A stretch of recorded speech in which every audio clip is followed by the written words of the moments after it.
The letter arrived on a Tuesday, which was the same day Harriet Ford decided she was tired of being underestimated. She stood in the cramped office of Caldwell Land and Property Acquisitions in Abilene, Kansas, the year 1878, pressing down on everything like a wool blanket in July. And she read the assignment her employer, Mr. Gerald Caldwell, had placed on her desk with the kind of offhand casualness that told her he expected her to fail.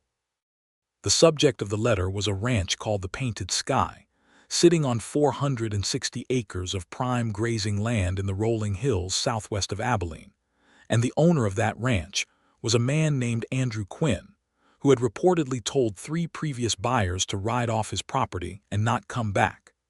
"He runs them off with a rifle," Gerald Caldwell said, settling his large body into his leather chair and picking up a cigar as though he had already dismissed the conversation. "Every man I've sent out there has come back with nothing but bruised pride and a story about how stubborn the man is." Harriet folded the letter neatly and placed it in her leather satchel. "Then perhaps you should stop sending men." Gerald looked at her over the flame of his match. He was a man in his mid-50s, the sort who had grown comfortable on the profits of other people's efforts, and he wore that comfort the way he wore his waistcoat tight and straining at the buttons. He had hired Harriet 2 years ago because she was sharp with numbers and sharper with words, and in those 2 years she had settled 3 estate disputes, negotiated 2 commercial land transfers, and written contracts that even the most difficult attorneys in the county had found difficult to argue against. She was 28 years old, and she had learned a long time ago that the world did not volunteer opportunities to women. They had to be taken with both hands. "You think you can do what 3 grown men could not?" he asked. "I think that 3 grown men walked onto that property telling the owner what was going to happen," she said. "I intend to walk on and listen to what he has to say first." Gerald puffed his cigar. "The buyer is Reginald Marsh. He wants that land for cattle expansion, and he's willing to pay $8,000, which is generous by any measure. Quinn is sitting on a gold mine and refusing to see it." "I will leave Thursday morning," Harriet said, and she picked up her satchel and walked out before he could change his mind. She spent Wednesday in preparation. She pulled every recorded document she could find on the Painted Sky Ranch, the original land grant from 1861, the property tax records she obtained from the county office, a survey from 1869, and a single newspaper article from the Abilene Chronicle, dated 1875, that mentioned Andrew Quinn by name in connection with a dispute over water rights along a creek called Vermilion Branch. She read the article 3 times. Andrew Quinn had not only won that dispute, he had done so by presenting a hand-drawn map of the watershed that the surveyor's office had confirmed was more accurate than their own official records. That told her something. The man was methodical. He was particular. He did not do things carelessly, and he did not part with things he valued without considerable reason. She also packed a trunk with practical care. 2 riding skirts, 1 dark blue and 1 brown. 3 blouses, one of which was her good cream-colored one she saved for professional occasions. Her leather gloves, her traveling boots, a copy of the Kansas property codes, which she had nearly memorized but liked to have on hand. Her notebook, 2 ink pens and a small bottle of ink, and the small framed photograph of her mother that she took everywhere, because her mother had died 4 years ago, and Harriet had never quite stopped feeling like she needed to check in with her. The ride out to the Painted Sky took the better part of Thursday. She hired a buggy from the livery stable in Abilene and drove herself, because she was capable of doing so, and because she preferred the solitude of the drive to the conversation of a hired man. The land changed as she moved southwest, the flat scrub of the town outskirts giving way to rolling grass that moved like water under the October wind, amber and gold, and the deep russet of turned earth. The sky above the plains was enormous, the kind of sky that made a person feel both very small and very awake, and Harriet found herself holding the reins loosely in her lap and simply looking at it for long stretches. She arrived at the boundary of the painted sky in the late afternoon, when the sun was beginning to lower itself toward the horizon with that slow, reluctant drama that Kansas skies performed every evening. There was a wooden gate post with the ranch's name burned into a crossbeam, and the road beyond it was well maintained, the ruts evened out and the edges clear of brush. Someone kept this road. Someone paid attention to it. That told her something too. The ranch house came into view after a quarter mile, and it was not what she had expected. She had expected based on the reports of the men who had been turned away, the home of a difficult, ornery, possibly unwell man who had retreated from the world. What she found instead was a long, low house built from limestone and timber, with a wide covered porch running the full length of the front, flower boxes under the windows that still held the dried stems of what had been flowers in summer, and a yard that was swept clean. There was a barn to the east that was well built and well maintained, with fresh whitewash on the lower boards. There were 3 horses in the paddock beside it, 2 chestnuts and a gray. There was a vegetable garden to the south, mostly harvested now, but with neat rows still visible in the dark earth.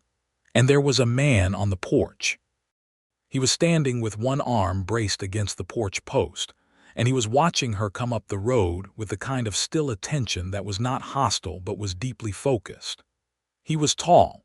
She could see that even from a distance, with dark hair that needed cutting, and the sort of build that came from years of actual physical work, rather than the practiced posture of men who wanted to seem strong. He was wearing a plain work shirt with the sleeves rolled to the elbows despite the October chill, and dark canvas trousers and boots that were worn but clean. He looked to be somewhere in his early to mid-30s. He did not look like a man who was going to be easy to convince of anything. He did not reach for a rifle. That was the first thing she noted. Harriet brought the buggy to a stop at the edge of the yard and climbed down without waiting to be helped. She smoothed her riding skirt, retrieved her satchel, and walked to the foot of the porch steps. The man had not moved. "Mr. Andrew Quinn," she said. "That's right," he said. His voice was lower than she had expected, and calm in the way of someone who had learned that calm was more effective than volume. "My name is Harriet Ford. I work for Caldwell Land and Property Acquisitions in Abilene. I've been sent to discuss the possible sale of the Painted Sky Ranch." He looked at her for a long moment. Not the way some men looked at her, sizing up her appearance as a distraction from whatever she was saying, but as though he was reading something in her face, the same way she had been reading things in the details of his property. "You're the 4th person Caldwell sent out here," he said. "I'm aware of that. The last one told me that if I didn't sell, Caldwell had ways of making the situation uncomfortable for me." Harriet felt a small, cold pulse of anger at that. She had not known Gerald had authorized threats. "That was not authorized by me, and it is not my approach," she said. "I came to listen before I came to talk. If you're willing to give me an hour of your time, I won't waste it, and if after that hour you want me to leave, I will leave without argument, and I will tell Mr. Caldwell personally that the matter is closed." Andrew Quinn was quiet for another moment. Then something in his expression shifted, not quite softening, but becoming more specific, more present. "You drove yourself out here," he said. "I did. That's a long drive for someone who might leave in an hour." "It seemed worth the possibility," she said. He stepped back from the porch post and opened the screen door behind him. "I'll make coffee," he said. "The barn cat had kittens last week, and they keep getting into the kitchen, so I apologize in advance for the chaos." It was so unexpected a thing to say that Harriet laughed, and she saw something in his eyes when she did, a brief, unguarded warmth that vanished almost immediately behind that careful composure. The kitchen was clean and large, with a good iron stove and a long wooden table and copper pots hanging from ceiling hooks that were slightly too close to the head of a tall person, which he demonstrated when he walked to the stove and ducked automatically. There were 3 kittens on the floor near the wood box, orange and white and deeply unconcerned with the presence of strangers. Harriet sat down at the table without being asked and opened her satchel. "I reviewed all the recorded documents I could find on the property," she said, spreading her papers on the table. "I want to begin by saying that the offer currently on the table, $8,000, is generous in terms of the land value alone, but I'm not certain it accounts for the water rights associated with Vermilion Branch, which your 1875 survey gives you claim to a significant portion of." Andrew had paused in the process of measuring coffee and was looking at the papers on his table. He set the coffee tin down slowly. "The other 3 people who came here didn't mention the water rights," he said.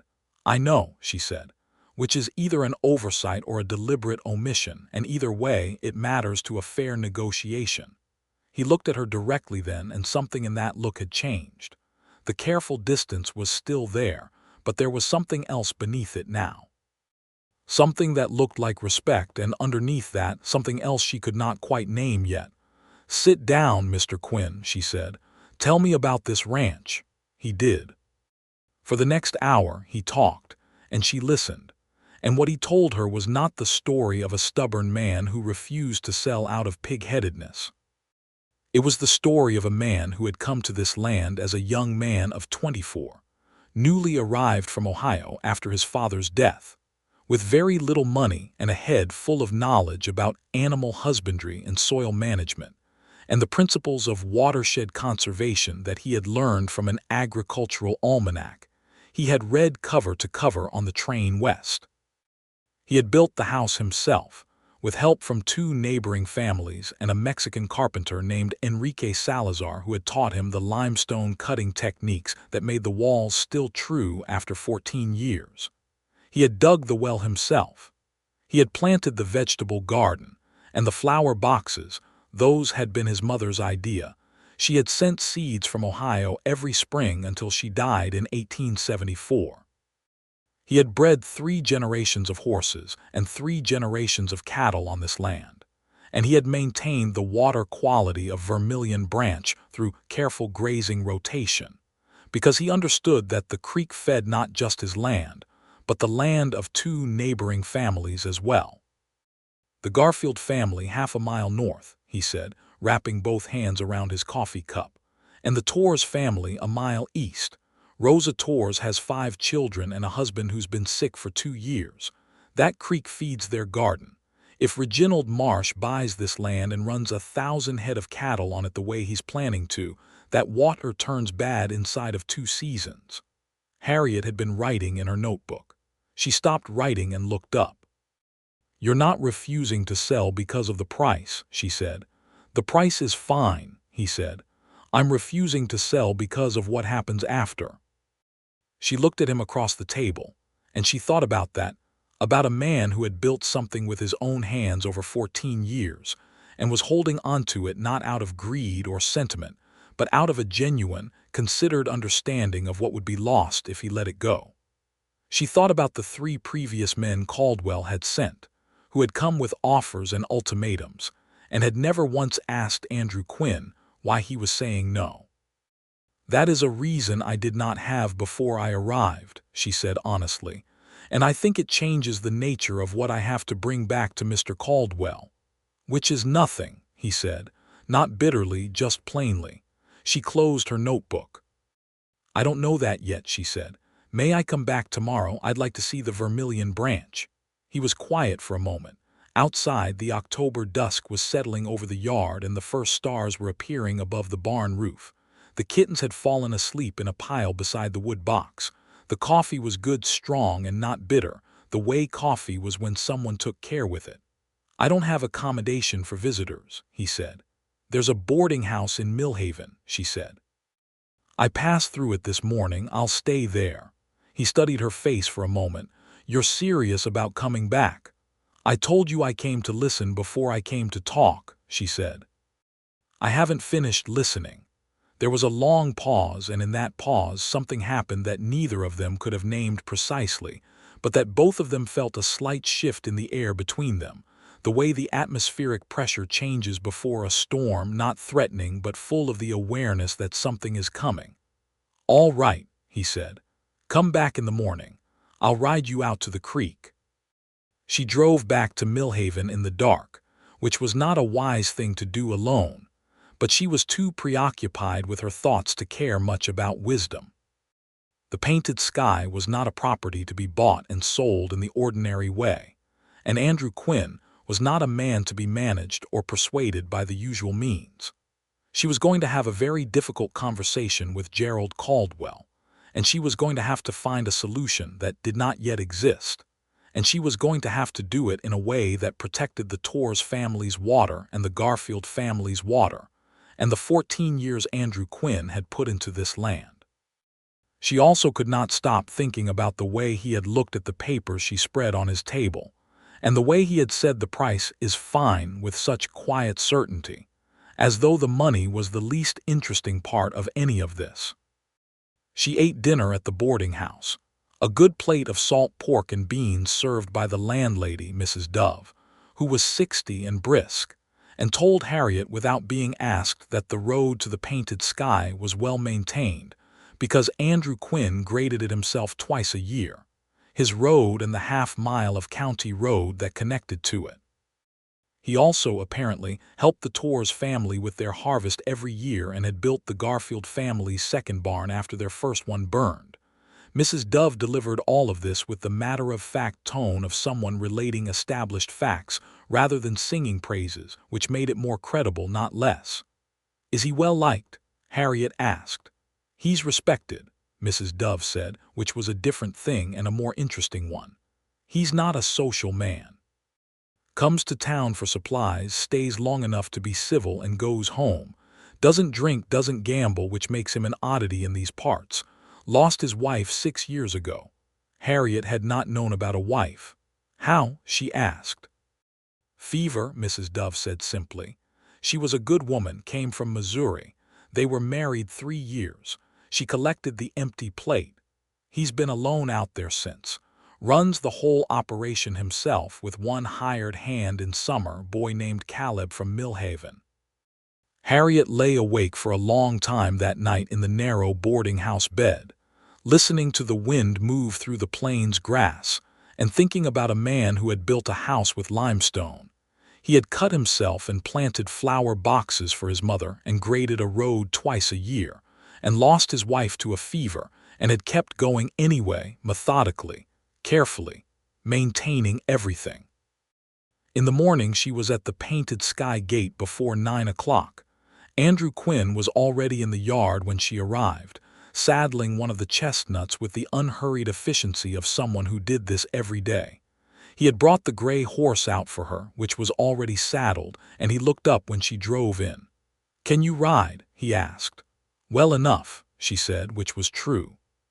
She had grown up in western Missouri, and before her family's circumstances had led her to office work in Abilene, she had spent a considerable part of her childhood on horseback. She changed the gray's stirrups herself, which he watched without comment, and then they rode out together across the morning land. The Painted Sky was breathtaking from horseback. The October grass was gold and copper and deep red, and the rolling hills caught the early light in long shadows that made the ground look sculpted. Andrew Quinn rode with the easy, upright posture of someone who had been doing it for so long. It was simply how he sat in the world, and he talked about the land as they moved through it, not with the pride of ownership, which she had expected, but with the attentiveness of someone who had been paying close attention to something for a long time and found it endlessly interesting.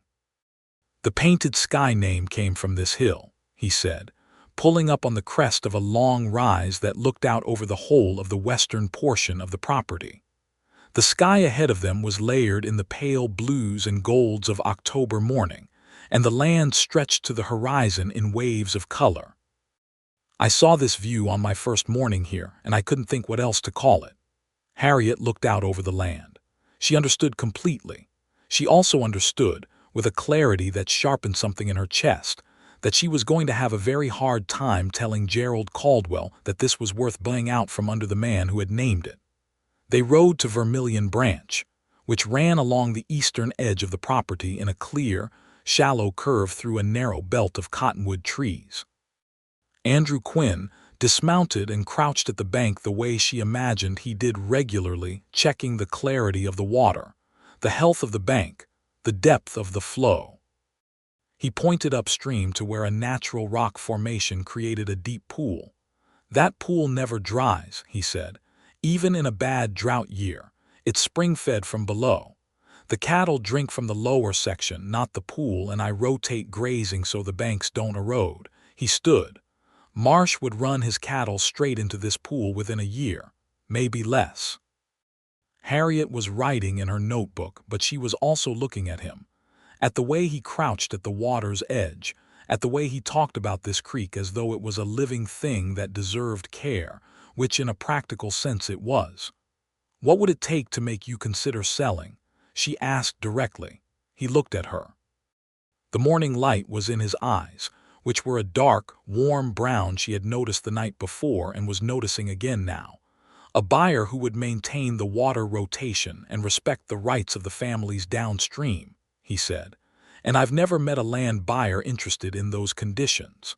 "What if those conditions were written into the deed of sale?" she said, "as a legal covenant running with the land, so that any future owner, Marsh included, would be legally bound to maintain the water management practices currently in place?" He was very still for a moment. "That can be done. It can be done," she said. "I've seen it done in estate transfers in Missouri. It's unusual in a commercial sale, but the legal mechanism exists, and if Marsh wants this land badly enough, and Mr. Caldwell tells me he does, then he may well accept the condition in order to get the sale." Andrew looked at her for a long moment. Then he looked back at the creek, and she could see him thinking, careful, methodical thinking, the kind that didn't rush.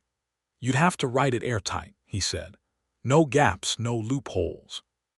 Courts out here are not always sympathetic to conservation arguments." "Then we make it about property rights, not conservation," she said. "The water rights associated with Vermilion Branch flow with the land. Any impairment of downstream water quality constitutes a breach of those rights. The covenant would be written in property law language, not environmental sentiment. Courts understand property." He looked at her. "You know property law." "I've been studying it for 2 years," she said. "It's what Mr. Caldwell pays me for." "He pays you to get sales," Andrew said, "not to protect the interests of the seller." "He pays me to negotiate," she said. "A negotiation that collapses because it was unfair is worth nothing. A negotiation that produces a deal both parties can live with is worth everything." He was quiet again. A cottonwood leaf drifted down between them and landed on the water and was carried away in the current. "Come back this afternoon," he said. "I want to show you something else." She came back that afternoon, and he took her to the south pasture, where the cattle were, a herd of 38 animals, black and red and mixed, in better condition than any cattle she had seen near Abilene. He explained his breeding program in the same careful, interested way he explained everything, and she listened and asked questions. And at some point in the conversation, she realized that she had stopped thinking about the negotiation and started simply listening to him talk, because he was interesting. Not in the way of men who were trying to be interesting. He was not performing anything. He was simply telling her the truth of what he knew and what he had built, and there was a quality of attention in the way he talked to her that she had not encountered much in her professional life. The sense that he was not only listening to her questions, but actually thinking about her, as a person, as someone whose understanding of his answers mattered to him. They ate lunch at the table, and his kitchen beans and cornbread he made himself, which was good, and talked about the water covenant in detail. She drafted a first version of the covenant language in her notebook, and he read it carefully, and they argued about 2 specific clauses in a way that she found unexpectedly enjoyable, because he argued with logic and specificity and without any irritation at being challenged. "This phrase, natural flow conditions," he said, pointing to the draft, "that needs to be defined more precisely. A lawyer for Marsh could argue that any flow is natural if it's not mechanically diverted." "You're right," she said, and wrote a marginal note. She looked up. "You've read legal documents." I read everything I can get my hands on, he said. There's not a great deal of entertainment out here in winter. That made her smile without meaning to. He noticed, and something in his expression did that thing again, that brief, unguarded shift toward warmth that he didn't quite let stay on his face. I'll revise this tonight and bring you a cleaner draft tomorrow, she said. If the language is tight enough to satisfy you, then I'll ride to Abilene and present it to Mr. Caldwell and make the case for including it in the sale terms. And if Caldwell says no, she considered that honestly, then I'll tell you, and you'll have lost nothing except a few days of my company, which I hope has not been too inconvenient. It has not been inconvenient, he said, quietly, directly, with those brown eyes on her face in a way that was so simply honest that it made her feel oddly breathless. She left before the question of what that breathlessness meant could get too loud. On Saturday morning, she brought the revised covenant draft. They sat on the porch because the morning was fine and the sun was warm on the limestone, and they went through it line by line.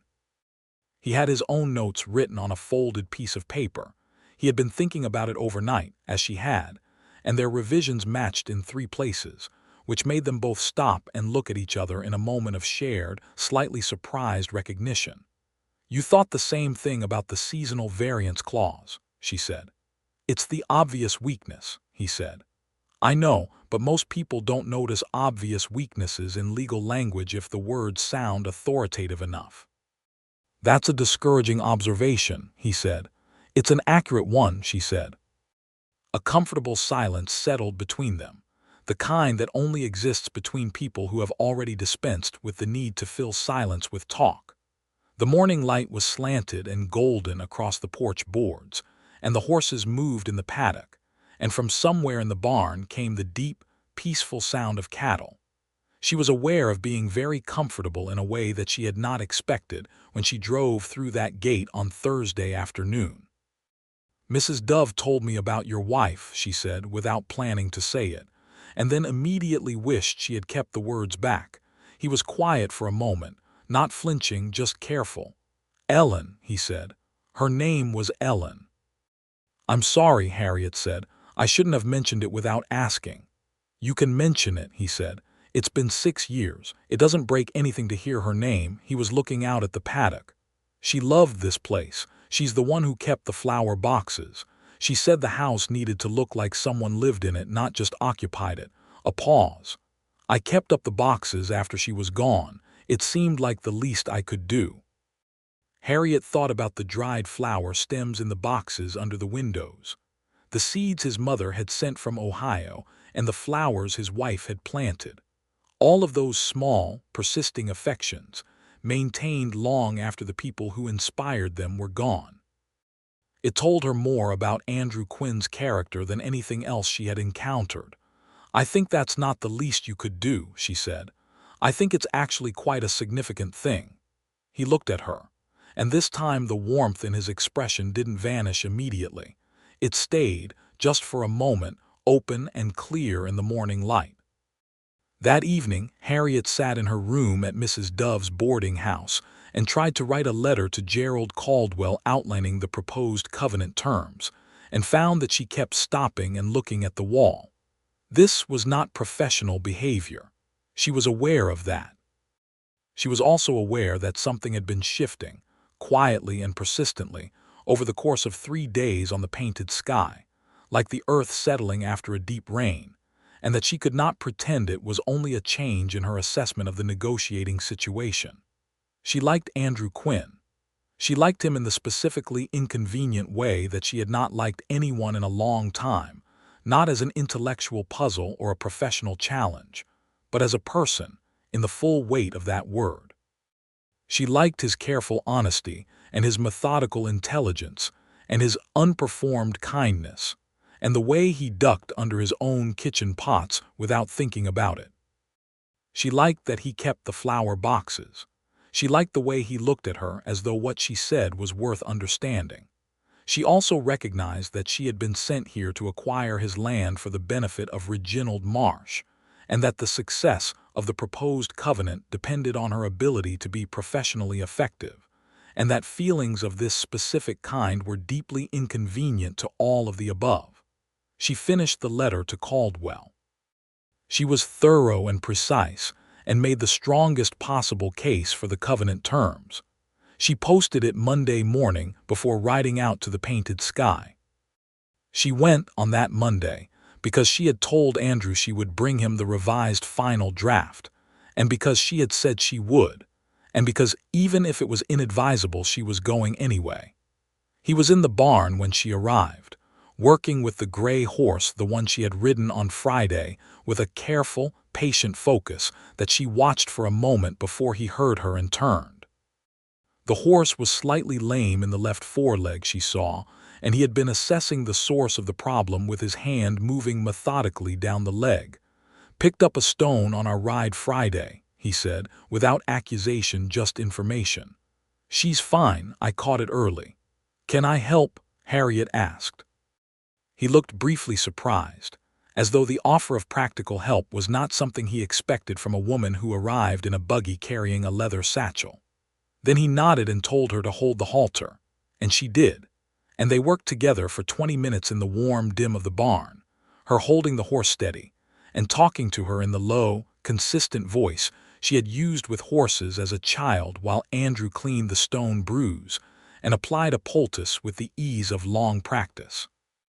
When they were done, he looked at her in a way that was different from before, more direct, as though some small remaining barrier had come down. "You've worked with horses before," he said. "I grew up with them," she said. "My father kept 3. In Missouri." She had not told him she was from Missouri.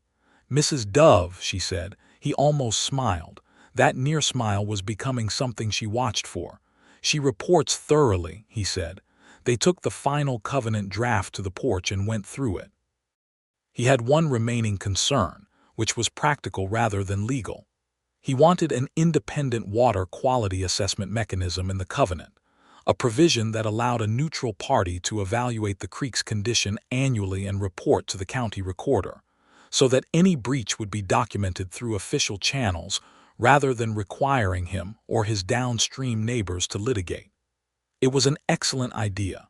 She told him so and wrote it into the draft immediately. "If Caldwell rejects the covenant terms," she said, not looking up from her writing, "I want you to know that I intend to tell him clearly that the matter is genuinely closed and that no further pressure or threatening approaches should be made. I'll put that in writing to him." "You do that," he said. "I said it, so yes," she said. "I don't make statements I don't intend to follow through on." He was quiet, and then he said, "I know you don't," in a tone that was so quietly certain that she had to look up, and when she did he was looking at her with that open, direct expression that she was beginning to understand was his most unguarded one, the one he showed when he had decided to stop being careful. She looked at him for a moment. The porch was warm in the afternoon light. The kittens, she had learned their names, Biscuit and Acorn, and the smallest one, who was called Nothing Yet, were asleep in the sun at the end of the porch. The horizon was that particular shade of deep blue that meant the afternoon was beginning to tip toward evening. "Andrew," she said, and it was the first time she had used his given name. "Harriet," he said, and it was the first time he had used hers, and the way he said it, low and particular, as though it was a word he had been waiting to say, made her close her notebook and simply look at him. "I need to go to Abilene," she said. "Caldwell needs to hear this argument in person. Letters are too easy to dismiss." "When will you go?" "Tomorrow morning," she said. "It's a full day's drive." "I'll be 2, perhaps 3 days." He nodded. There was a pause, and then he said, with the careful honesty that she had come to expect from him, "I'd like you to come back, not only for the covenant answer." Harriet sat very still for a moment. Outside, a hawk turned in the air above the south pasture, and the grass moved, and the late sun was warm on her face. "I'd like to come back," she said, "not only to deliver the covenant answer." They looked at each other for a long moment in which everything that had been building over 4 days sat in the air between them, present and clear and not yet spoken in full, but acknowledged, which was enough for now. She drove to Abilene on Tuesday morning. The meeting with Gerald Caldwell was every bit as difficult as she had expected. He received her covenant proposal with the expression of a man who had bitten into something he had expected to be a peach, and found it was in fact an apple, not bad, but distinctly not what he had wanted. "Marsh won't accept conditions on the land use," he said. "That's the whole point of buying rural land. No restrictions." "Then Marsh won't get the painted sky," Harriet said, "because Andrew Quinn will not sell without the covenant, and I have spent 4 days confirming that his reasons are sound and his position is firm."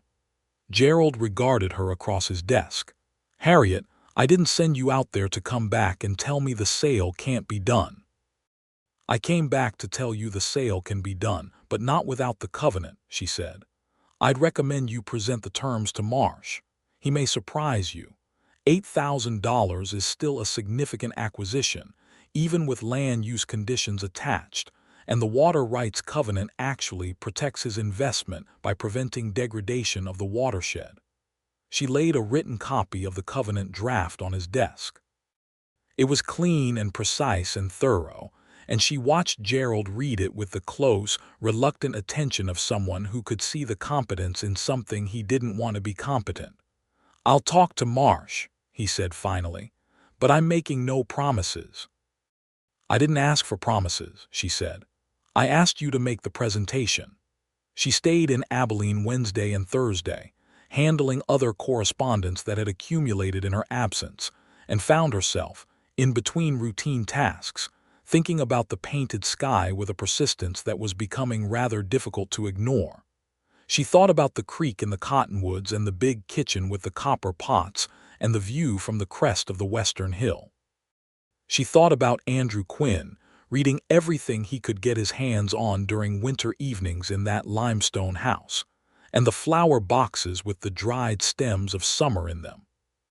She also wrote a careful, clear letter to her sister in Kansas City. She had one sister, named Clara, 6 years younger, married with 2 children, in which she described the painted sky property and its owner in terms that were professionally appropriate, but that she strongly suspected Clara would see right through. Clara was perceptive, particularly about her older sister. On Thursday afternoon, Gerald Caldwell called her into his office and told her, with the particular expression of a man who had expected not to be surprised and was surprised anyway, that Reginald Marsh had reviewed the covenant terms, and after consultation with his attorney, had agreed to accept them in principle. "He wants one modification," Gerald said. "The annual water quality assessment. He wants his ranch foreman to be one of the 3 parties, alongside the county recorder's representative and an independent surveyor. Quinn gets to approve the surveyor." Harriet considered this. "That's acceptable, provided the independent surveyor has final authority on assessments and Marsh's foreman's role is observational only. That can be written in." "Then I'll take it back to Mr. Quinn," she said. Gerald looked at her for a moment.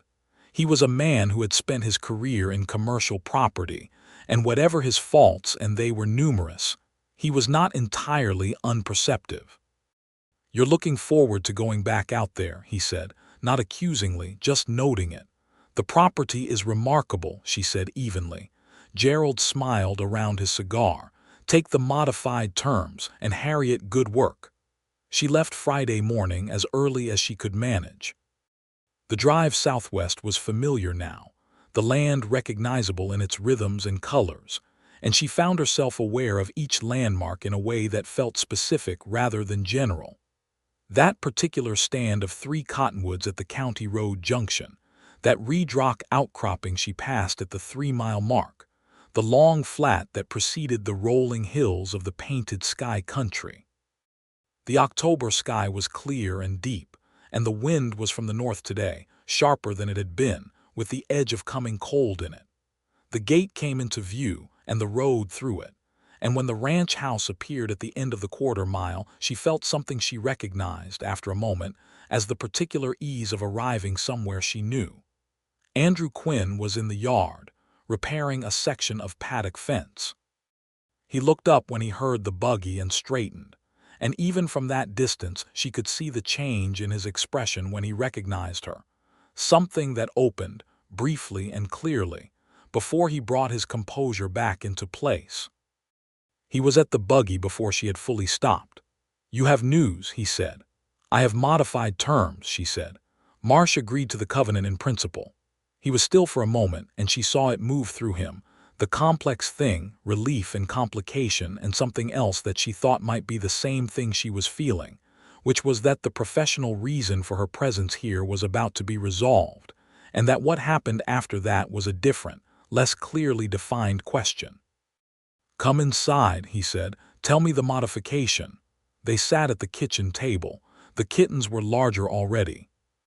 Biscuit had knocked the inkstand off the shelf, and there was a small ink stain on the floorboard near the window that Andrew pointed out with weary resignation. She presented Marsh's modification.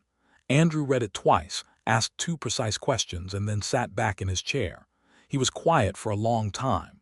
"The surveyor approval is real," he said. "I can reject a surveyor who's affiliated with Marsh's interests." "Written explicitly into the terms," she said. He looked at the document. Then he looked at her. "If I sign this," he said, "the painted sky will have a different name by spring. Marsh will call it something else." She had not thought about that. The weight of it was evident in his voice, not theatrical, just honest. "I know," she said. "The Torres family's water will be protected." "Yes." "The Garfield family's water will be protected." "Yes, legally and permanently." He was quiet again. Outside, the October wind moved through the yard, and the horses shifted in the paddock, and the land lay golden and immense around the limestone house. "My wife is buried on the eastern hill," he said, "above the cottonwoods where you can see the creek from the grave." A pause. "I didn't put that in any document. I should have thought of it." Harriet's throat tightened. "It's not too late," she said quietly. "A right of access to the gravesite can be included in the sale covenant, in perpetuity. I can draft it today." He looked at her for a long time. His expression was entirely open now, and she understood that this man did not show that to many people, and that it meant something specific that he was showing it to her. "You think of everything," he said. "I try to," she said. "It's what I'm good at." "It's not the only thing you're good at," he said, and there was a quality in his voice that made it clearly something more than a professional compliment. He looked down at his hands on the table. "I've been thinking, while you were in Abilene, about the covenant terms," she said, knowing full well that was not what he meant. "About you," he said plainly. He raised his eyes. "About the fact that when you drove up the road just now, I felt something I haven't felt in a long time, something I had about stopped expecting to feel." Harriet looked at him across the kitchen table. With the October light in the windows and the kittens on the floor and the copper pots hanging from the ceiling, and she thought about everything she had been trying to be measured and professional about for the past week, and she decided, with the same clear directness that she brought to everything, to be honest. "I've been thinking about you too," she said. "Since the moment you offered to apologize for the kittens." Something shifted in his face. A slow, full smile that was entirely unlike the near smiles she had been watching for, because this one was not contained or careful at all. It changed his face completely, and it was devastating in the specific way of things that are simultaneously unexpected and inevitable. "The kittens," he said. "It was the first entirely unpredictable thing anyone had said to me in months," she said. "And I thought, this is a man who says what is actually true rather than what is expected." He reached across the table and covered her hand with his, and she turned her hand over and held his, and they sat in the warm kitchen in the October afternoon looking at each other, and it was the simplest and most natural thing in the world. "I'll sign the sale documents," he said, "if you'll add the gravesite covenant." "I'll have it drafted before supper," she said. He squeezed her hand once and released it and stood, and there was a new ease in the way he moved, as though something had been set down that he had been carrying for a long time. "I'll see to the horses," he said, "and then I'll make supper." "I'm staying at Mrs. Dove's," she said. "I know," he said. "But you can stay for supper." She stayed for supper. And when she drove back to Millhaven in the dark, which was again inadvisable and again she could not find it in herself to care, She was smiling at the road in front of her with an unself-consciousness that she had not managed in a very long time. She drafted the gravesite access covenant that evening at Mrs. Dove's table. Mrs. Dove brought her tea without being asked and did not ask any questions, but she was smiling when she refilled the cup.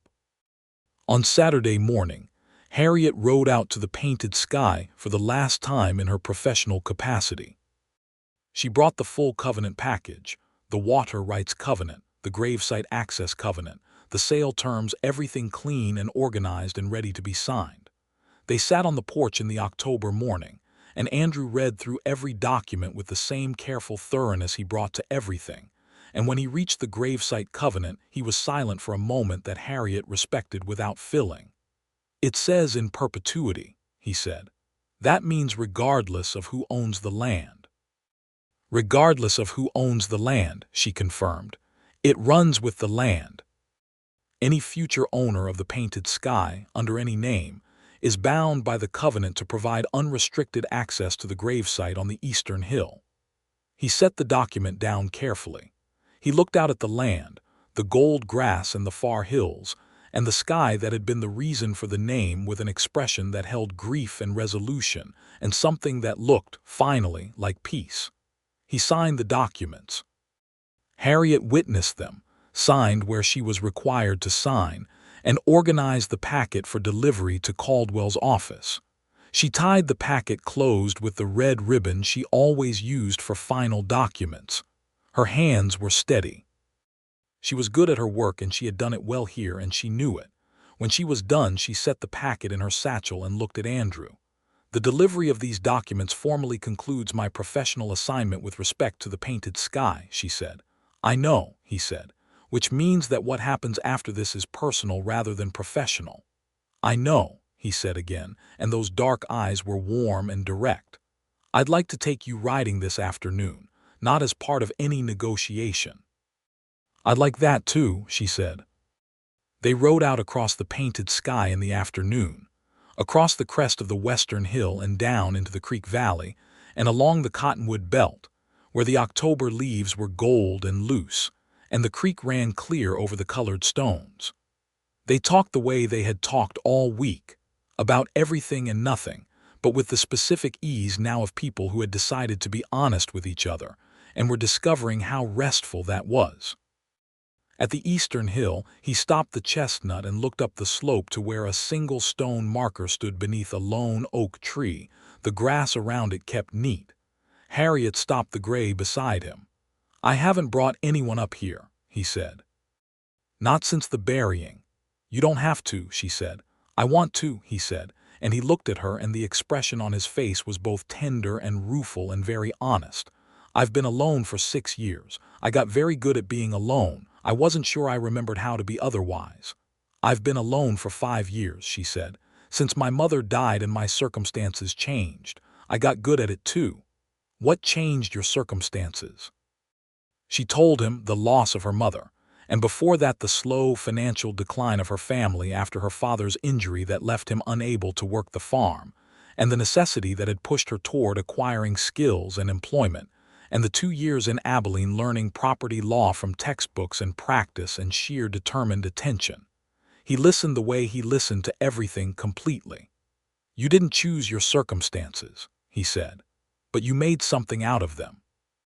"So did you," she said. They looked at each other, and the afternoon light on the eastern hill was warm and golden, and the land around them was enormous and beautiful, and neither of them said anything for a moment, because there was nothing that needed saying. Then he reached out and tucked a strand of hair back from her face, a gesture so quiet and natural that she barely had time to register the fact of it. And she turned toward him, and he kissed her gently in the October afternoon on the hillside above the cottonwoods, with Vermilion Branch audible in the quiet and the land opening out around them in every direction. It was, she thought, the most specific and carefully meant kiss she had ever received, and it tasted like coffee and something she did not have a name for, but that felt tremendously and indisputably like the beginning of something. When they parted, he looked at her with that open, unguarded expression, and she thought that this was a man who would mean everything he did, and that the terrifying thing about that was how much she wanted precisely that. "I have to deliver these documents to Abilene Monday morning," she said. "I know, and after that I have work there." "I know. Abilene is a day's ride," she said. "It is," he said. They looked at each other. "I intend to come back," she said. "Regularly, if you'd like that." "I'd like that," he said, "very much."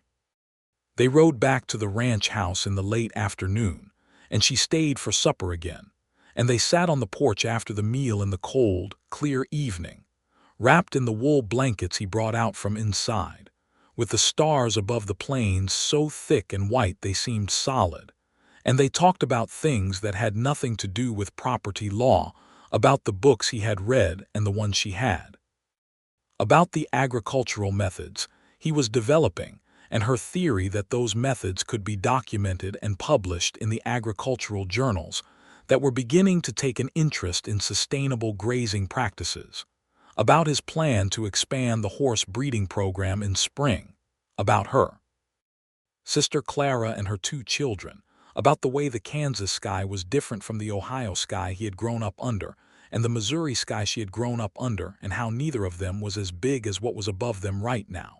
He walked her to her buggy when she finally, reluctantly, stood to leave. The night was cold and sharp, with the smell of coming winter in it. He stood at the buggy wheel and she sat up in the seat and looked down at him, and he looked up at her. "Harriet," he said. "Andrew," she said. "Come back soon," he said. "The middle of next week," she said. "All right," he nodded. He looked like a man who had been very still for a long time and was discovering that stillness was no longer entirely necessary, and who was both relieved and slightly alarmed by that discovery. She understood the feeling. She drove to Millhaven under the enormous stars and felt, for the first time in a very long time, like the world was significantly larger than the work on her desk. She delivered the documents to Gerald Caldwell's office on Monday morning. Caldwell read them with the deliberate pace of a man who was looking for something wrong and gradually accepting that there was nothing wrong, and then he looked up. "Quinn signed everything," he said. "Everything. Including the water covenant. Including the water covenant and the gravesite access provision." Gerald looked at that document specifically. He was quiet for a moment. "Then, the gravesite access, that was your addition." "Yes." Marsh agreed. "I drafted it so that it costs Marsh nothing practically while preserving the covenant's completeness," she said. He had no reason to refuse. Gerald set the documents down and looked at her for a long time. He was not a man given to effusiveness, but there was something in his face that was not its usual commercial calculation. "You did very well here," he said. "Better than I expected when I sent you." "Better than you expected when you assumed I'd fail," she said pleasantly. He had the grace to look slightly abashed. "I'll grant that," he said. "Marsh's commission will reflect the complexity of the acquisition." She accepted this. She also accepted, with the professional clarity that she always brought to these things, that Gerald Caldwell's investment in using her skills was genuine, even when his confidence in those skills was limited by his assumptions, and that she could work with that. She went home to her rented room in Abilene, a small but good room in a house on the northern side of town, with a window that looked out over the rooftops toward the southwest, toward the rolling country she now knew well, and wrote 2 letters. One to Andrew, as she had promised, and one to Clara, her sister, which was considerably less restrained than the one she had written from Abilene the previous week, and in which she told Clara everything. Clara wrote back within a week, because Clara always wrote back immediately. The letter said, among other things, that she was coming to Abilene in the spring and that she fully expected to meet this man, and that she hoped Harriet was not being too measured and professional about the whole thing, because some things could not be negotiated and should simply be felt. Harriet read this last part 3 times. Then she put the letter in her desk drawer and looked out the window toward the southwest. She had been going to the Painted Sky every other week. Andrew rode to Abilene on the alternate weeks, arriving Friday evening and departing Sunday morning, And they spent those days together with a naturalness that built steadily into something she had not had words for when it started and was beginning to have words for now. He met her in the town, and they had dinner at the hotel on the main street, the Continental, which had a dining room that was respectable without being pretentious, with good beef and honest cooking. And they walked through the town in the evenings, and he accompanied her to the Kansas Property Association meeting. She attended in November because she had mentioned it and he had asked to come, and then had asked intelligent questions of the three attorneys present that had caused those gentlemen to look at him with some surprise and Harriet to feel an almost unseemly pride. She went to the Painted Sky in December, when the first snow had come, and the land was white and enormous, and the limestone house was warm with wood smoke, and the kittens were nearly full-grown, and Biscuit had staged what appeared to be a personal vendetta against a particular cabinet door. She met the Torres family on a Sunday, when Rosa Torres drove over with her two eldest children to deliver a gift of tamales she had made as a seasonal offering. Rosa was a dark-eyed woman in her late 30s with a warm, direct manner, and she looked at Harriet with the sharp, assessing gaze of someone who knew everything about Andrew Quinn that Andrew Quinn didn't say about himself and was making a rapid but thorough determination. "You are the one from Abilene," Rosa said, settling her children with a plate of cornbread at the kitchen table. "I am," Harriet said. "You kept our water," Rosa said simply. "The law kept your water," Harriet said. "I just wrote the right words." Rosa looked at her for another moment, and then smiled, a broad, warm smile that seemed to Harriet like passing some kind of examination she hadn't known she was taking. "Andrew has been different," Rosa said, lowering her voice with a glance toward the yard, where Andrew was showing Rosa's eldest boy how to assess a horse's gait. "Since October. Better, more like himself when Ellen was alive." She looked at Harriet. "I thought you should know." Harriet watched Andrew through the kitchen window, crouching beside the 8-year-old boy, demonstrating how to observe the horse's movement with the same patient attention he brought to everything, and felt something warm and settled and very certain somewhere in her chest. In January, she wrote to Gerald Caldwell and informed him that she would be reducing her availability to part-time for the coming months, as she had other professional projects to develop. Gerald was unhappy about this. She was sympathetic but firm. She had spent 2 years building Gerald Caldwell's business, and she had earned the right to some latitude. The professional project she had in mind was the one she had mentioned to Andrew on the Eastern Hill: the documentation of his agricultural and land management methods in a form suitable for publication. She began this in February, spending long afternoons at the kitchen table while he answered her questions with characteristic thoroughness, producing increasingly detailed descriptions of the grazing rotation system, the water management practices, the soil amendment methods he had developed over 14 years through observation and trial and reading. "You know, this is genuinely novel work," she told him one February evening, looking up from her notes. "These practices aren't documented anywhere I've found. The grazing rotation in particular. I've written to the Agricultural College in Manhattan, and they are very interested in reviewing a manuscript." He looked at her across the table with an expression that she had learned by now was his surprised but trying not to show it expression. "You wrote to the Agricultural College." "I wrote to the Agricultural College," she confirmed. "You've been doing something important out here for 14 years and no one outside a 5-mile radius knows it. That seems like a waste." He reached across the table and took her hand, which he had been doing with increasing ease and frequency since October and which she had come to regard as one of her favorite things in the world. "You're doing it again," he said. "What?" "Thinking of everything," he said. She turned her hand over to hold his. "Someone has to." In March, Clara came to Abilene with her husband, Thomas, a solid and pleasant man who worked as a surveyor, and their 2 boys, William and Henry, who were 5 and 3 respectively, and were in possession of the kind of unbounded physical energy that made every room they entered immediately smaller. Andrew rode to Abilene to meet them, and the dinner at the Continental was one of the most enjoyable evenings Harriet could remember in a long time. Clara and Andrew liking each other with immediate, genuine ease. Thomas and Andrew talking about survey techniques for an extended period that left the two sisters free to have the conversation they actually wanted to have. "He's exactly as you described," Clara told her in the hotel corridor afterward, while Thomas took the boys upstairs with considerable labor. "And nothing like what you described, because you described him like a professional assessment, and he's clearly much more than that."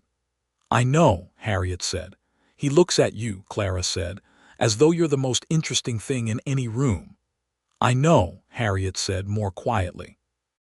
"Harriet," Clara said, with the gentle exasperation of a younger sister who is sometimes clearer-eyed than the older one, "what are you waiting for?" It was a fair question.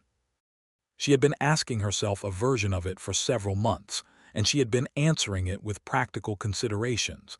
The distance, the uncertainty, the question of what her professional life would look like if she made the changes that would be required. These were not small considerations, but Clara's question cut through the practical layer to the simpler one beneath. Not what would change, but what she wanted. She knew what she wanted. She had known for some time. Following Sunday, when Clara and Thomas and the boys had returned to Kansas City and Andrew was preparing to ride back to the Painted Sky, she walked with him to where he had stabled his horse, and she stopped him before he could mount. "Andrew," she said. He turned and looked at her. He was wearing his good coat, the dark wool one he wore to town, and his hat was in his hand, and the March morning was gray and cold and smelled of approaching rain. "I have been thinking," she said, "about practical matters. About the distance and the arrangements and what would need to change." He was still, watching her face. "And I have been thinking," she continued, "that practical matters are not actually the most important question, and that I have been using them to avoid the more important question." "Which is," he said. "Whether I want to be where you are," she said, "rather than where I currently am." The March wind was cold and the gray sky was close, and the street behind them was busy with the ordinary noise of Abilene on a Sunday. But she was only aware of Andrew Quinn looking at her with everything on his face and nothing hidden. "And," he said, "I want to be where you are," she said. He moved then, closing the distance between them in 2 steps, and he put his hands on her face and kissed her in the Abilene street on a gray March morning, and she kissed him back without caring in the slightest about who was watching, which was several people, all of whom had the good grace or the good sense to mind their own affairs. When they parted, his forehead was against hers, and his hands were still gentle on her face. "I have been trying to find the right time to ask you something," he said. "Ask it," she said. "Come home," he said. "To the Painted Sky, come home and stay." She looked at him. His eyes were warm and direct, and certain in the particular way of a man who does not ask for things easily, but means them completely when he does. "Yes," she said. "I will." He smiled, that full, unconstrained smile that she had been collecting since October, and she laughed. And they stood together on the cold Abilene street with his horse patient behind them, and the rain beginning to fall in soft, cold drops, and she felt the specific happiness of a person who has chosen precisely the right thing. The practical matters were managed with the efficiency she brought to everything. She gave Gerald Caldwell proper professional notice, 6 weeks, which he accepted with the resigned respect of someone who knew he was losing something valuable, and could not in good conscience argue against the reason. She spent those weeks completing all outstanding contracts, training a young man named Percy who had applied for her position, and who was, she was glad to find, genuinely capable, and completing the first 40 pages of the manuscript she was writing on Andrew's agricultural methods. She had one final meeting with Gerald, on a Tuesday morning in early April, in which she delivered the last of her work and received a final payment and a formal letter of reference that was so complimentary it bordered on apologetic. "You found something better than this office," Gerald said, and for once there was nothing dismissive in it. "I found something I wasn't looking for," she said honestly, "which is usually how the best things happen." She arrived at the Painted Sky on the 14th of April, 1879, with her trunk and her satchel and the framed photograph of her mother, and the nearly complete manuscript in a leather portfolio. It was a Tuesday, which meant she had come full circle from the Tuesday she had decided she was tired of being underestimated, and she thought her mother would have found that detail satisfying. Andrew was waiting at the gate, not in the yard, as he had been every other time she arrived at the gate on horseback, where the road met the property, as though he had not wanted to wait even that quarter-mile. She brought the buggy to a stop and looked at him across the gate. He was in his work clothes, with the April wind moving through his dark hair, and the land behind him was the vivid, impossible green of early spring fresh grass over the gold of last year's, cottonwood leaves just opening along the creek valley, the sky above the Painted Sky hills a clear, vast blue. "I've been watching the road for an hour," he said. "I may have driven a little faster than usual," she said. He leaned from the saddle and opened the gate, and she drove through it, and he rode beside her up the quarter-mile road to the house that would now be her home, and the spring morning was everything around them. They were married in May, at the Millhaven Church, with Clara and Thomas and the boys in attendance, and Rosa Torres and her family, and the Garfield family from half a mile north, and Mrs. Dove and several people from the town who had decided that an opinion about the wedding was a public right. The ceremony was conducted by the Reverend Holloway, who was 70, and whose voice had the deep, settled authority of a man who had been saying important things in this landscape for a very long time. Harriet wore her cream-colored blouse and a blue skirt she had made in Abilene, and Andrew wore his good dark suit, and they stood in the April-scented church and said the words that had been said 1,000 times before, and that meant, this time, exactly and completely what they said. And when it was done and they were outside in the May morning with the whole spring world around them, Andrew looked at her with such plain, full happiness that she thought it was the most beautiful thing she had ever seen on a human face. Rosa Torres cried. Mrs. Dove did not, but she looked as though she considered it. Clara's boy William fell in the churchyard mud and had to be cleaned up and was furious about it, which provided a useful practical distraction in the way that small children always do at significant moments. They went home to the Painted Sky that evening. Andrew had planted new flowers in the window boxes, her mother's seeds, and ones Rosa had contributed, varieties that would bloom all summer. Harriet looked at them when they drove up the road and felt something that moved through her chest like the creek moving through its stones, clear and persistent and very much alive. The spring was busy, as springs always are on a working ranch, and Harriet was genuinely useful in it. She had been raised with animals and land and the honest work of maintaining both, and she had been away from that work for years, and the return to it had the quality of recovering something she had not entirely known she had lost. She kept the accounts, which were in better order than Andrew had managed alone simply because he had never been primarily interested in ledgers, and she completed the manuscript and sent it to the Agricultural College in Manhattan, and she helped with the planting and with the horses, and with the 10,000 small tasks of a working ranch that require more than one pair of hands. The Agricultural College responded in July, requesting the full manuscript and expressing considerable interest in the grazing rotation work specifically. Andrew read the letter twice and handed it back to her and said, "You were right," with the simple directness of someone who states the truth without vanity. "I usually am," she said. "I know," he said. "It's one of the things I appreciate most about you." She threw a kitchen towel at him. He caught it with the calm reflexes of a man used to unpredictable things coming from unexpected directions, and laughed. And the kitchen was full of summer light, and the smell of the stew she had on the stove and Biscuit, who was now a large and self-important cat who had claimed the seat nearest the stove as a personal possession. Reginald Marsh had taken possession of the western portion of the property in spring. The formal handover had been completed in March, before Harriet moved to the ranch, and had renamed it, as Andrew had predicted, the Marsh Range. But the covenant was in full force, and Harriet had ensured that the independent surveyor appointed for the water quality assessment was a man she trusted, a former state survey officer named Beaumont, who had the kind of professional integrity that was impervious to financial persuasion. The first annual assessment in June confirmed that the water quality in Vermilion Branch was unchanged from the baseline values documented at the time of sale. Harriet filed the report with the county recorder personally.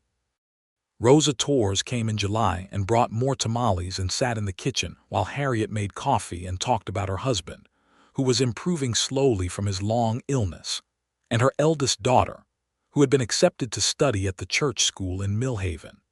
Harriet listened and asked questions, and thought about what it meant to be part of a community that was woven together by water and proximity, and 14 years of a man maintaining his road and helping with harvests. She thought she understood now why he had not wanted to sell. Not only because of the water, and not only because of Ellen's grave on the eastern hill, but because of this, the specific, irreplaceable fact of belonging to a place and the people connected to it. She was part of it now. That was not a small thing. In August, Andrew finished the expanded horse paddock he had been planning since spring, and they celebrated with a supper that Rosa attended, and Mrs. Dove attended, and the Garfield family's eldest son, Daniel, attended, because he had been helping with the paddock construction and had a shy, evident interest in learning the horse breeding work that Andrew was encouraging with characteristic patience. Daniel Garfield was 19, serious and good with animals, and Andrew had begun talking to him about the possibility of a formal apprenticeship, which Harriet supported fully, and had already begun drafting the terms of in her notebook. On an August evening after everyone had gone home and the paddock was finished and the horses were in it, Andrew and Harriet sat on the porch in the warm dark, and he put his arm around her and she leaned against him, and the stars came out above the painted sky in that thick, extravagant way they had, and they were quiet together in the specific peace of two people who are exactly where they want to be. "The Agricultural College wants the full manuscript by October," she said. "I know," he said. "You've been working on the final chapter." "The final chapter is about the future of the practices," she said. "I need more from you about where you see the grazing rotation developing over the next 10 years. "We could talk about that now," he said. "We could," she said, "or we could simply sit here for a while." He tightened his arm around her. "Let's sit here for a while," he said. She closed her eyes and listened to the plains night, the crickets and the distant cattle and the wind through the grass and the creek somewhere in the dark below the eastern hill, persistent and clear, running over its stones the way it had before either of them came here, and would after they were both gone. In October, a year from the October she had driven through the gate for the first time, Harriet told Andrew she was expecting their first child.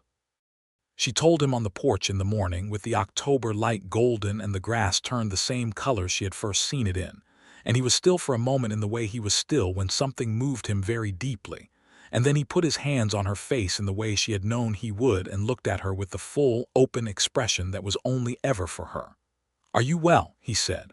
"Are you all right?" "I'm very well," she said. "I'm completely all right." He put his arms around her and held her for a long time, standing on the porch of the limestone house with the painted sky all around them, and she felt his heartbeat against her ear, steady, strong, the most familiar and specific sound she knew. "Thank you," he said into her hair. "For what specifically?" she said, because she liked his specific honesty. "For coming through that gate," he said. "For listening first." She pressed closer to him, and felt the October sun warm on her shoulders, and thought about the letter Gerald Caldwell had put on her desk on a Tuesday, and the 460 acres she had driven to acquire, and the way none of it had gone as planned, in the best possible sense of that phrase. She thought about the water covenant in the county records and Ellen's grave on the eastern hill with its permanent right of access, and the kittens who were now cats, and the flower boxes, and the man who kept them. She thought about coming back without a sale and with something that could not be bought at any price. Their son was born in June of 1880, a strong, loud boy who arrived in the early morning when the light was just beginning, which Andrew said was appropriate because he had always been an early riser, and he appeared to have passed the trait on immediately. They named him William after Harriet's father, with the middle name Thomas for Clara's husband, who had been a true friend to both of them. William Quinn was, from his first morning, an extremely specific person with strong opinions about feeding times, and a determined grip, and a direct gaze that his father said was completely familiar to him. Clara came to see him in July and held him with the practiced ease of a woman with 2 children of her own and cried a little, which surprised her, and said that he had Harriet's eyes and Andrew's stubbornness, which they both took as a compliment. The manuscript was published by the Kansas Agricultural Journal in the fall of 1880, under both their names, H.E. Quinn and A.J. Quinn, which the editor had questioned, as women's names were not common on agricultural publications. Harriet had explained, with patient precision, that the research had been conducted and documented by both parties, and that the credit would reflect that fact or the manuscript would be withdrawn. The editor, to his credit, had accepted this argument. The publication drew letters from ranchers and agricultural academics from as far as Colorado and Texas, and 3 requests to visit the painted sky and observe the practices in person. Andrew received all of this with characteristic calm and a slightly dazed quality that Harriet found deeply endearing. He had spent 14 years doing careful, important work in relative isolation, and the discovery that the world wanted to know about it was something he had to adjust to gradually. "You'll need to answer these letters," she told him. "Can't you answer them?" he said. "I can draft them," she said, "but they need to come from you. You're the one who developed the practices." "We developed the practices," he said. "The manuscript has both our names." "Andrew," she said. "Harriet," he said, with precisely the same tone. She laughed, and he smiled, and William, in the cradle in the corner, made a sound that might have been agreement. Daniel Garfield had by now been formally apprenticed in the horse breeding program, and was proving to be exactly as capable as Andrew had predicted. He had a natural feel for animals and a methodical intelligence that reminded Harriet somewhat of Andrew himself at a comparable age, she imagined. He was learning quickly and well, and the horse breeding operation was expanding with his help in ways that were beginning to produce a second significant revenue stream for the ranch. The Torres family's eldest son, Miguel, who was 16, had begun coming to help with the cattle rotation under Andrew's guidance. His father was recovered enough now to manage light work, and Rosa had told Harriet that the water covenant had meant the difference between being able to plant a full kitchen garden and not being able to, this past season. Harriet had filed the 2nd annual water quality assessment report with the county recorder in June. The water was clean. The covenant was holding. On their 2nd anniversary, in May of 1881, Andrew took Harriet up to the eastern hill in the evening, to Ellen's grave under the oak tree where the creek was visible below in the cottonwood belt. William was with Rosa for the evening. The May sky was vast and deep blue shading to rose at the horizon, and the land was fully, vigorously green. He stood at the grave for a moment in the quiet way he always did here, respectful and present, and Harriet stood beside him. She had been here before with him, several times now, and she had understood early that this was not a thing to be managed or hurried or felt complicated about. Ellen Quinn had been a good woman who had loved this place and this man, and she had died, and the love that Andrew had carried forward from that life was not something that diminished what he and Harriet had built together. It was, in a way that Harriet had come to understand, part of the foundation of it, because a man who loved with that kind of faithfulness and care was exactly the man she had known he was from the moment he apologized for the kittens. "Thank you," he said quietly at the grave. Not to Harriet, a private acknowledgement. She took his hand and he held it, and they looked out over the painted sky as the evening came down over it, the gold and rose and deepening blue, the creek dark among the trees, the lights of the ranch house warm and visible below. "I want to tell you something," he said. "Tell me," she said. "When you drove through that gate 2.5 years ago," he said, "I was prepared to send you away. I had been prepared to send everyone away for a long time." He looked at her.